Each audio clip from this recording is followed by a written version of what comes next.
I can tell you that the science of achievement, there are a lot of people that are damn good at that, and they still don't have an extraordinary life.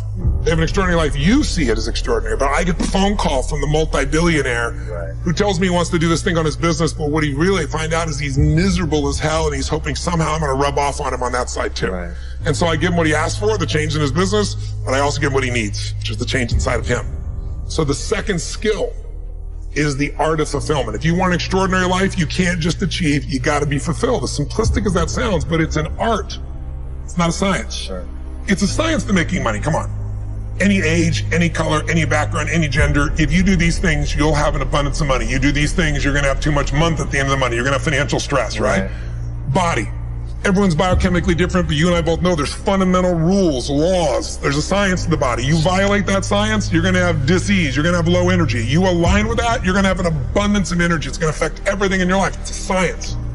Fulfillment's not like that.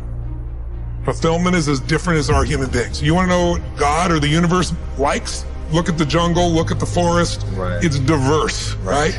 So most people think, well, I wanna get that, because they've been modeling somebody else, and that might work on how to achieve something. It'll never work for what to fulfill you. How many people you know, like you, got what you thought you wanted, and you weren't fulfilled? Right.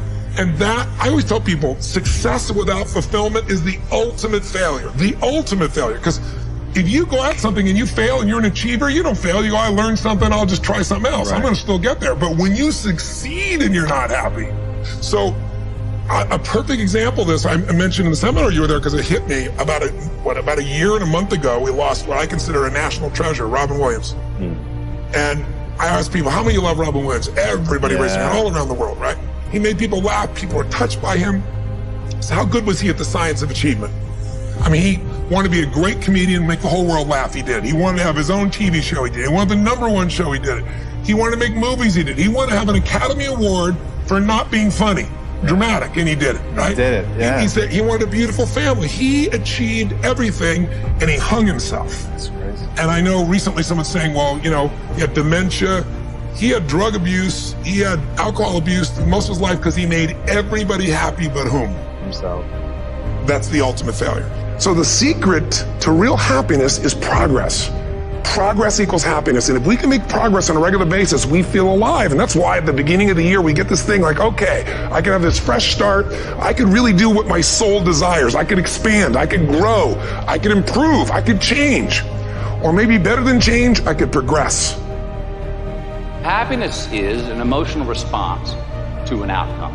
If I win, I will be happy. If I don't, I won't. It's an if-then, cause and effect, quid pro quo standard that we cannot sustain because we immediately raise it every time we attain it. See, happiness demands a certain outcome. It is result reliant.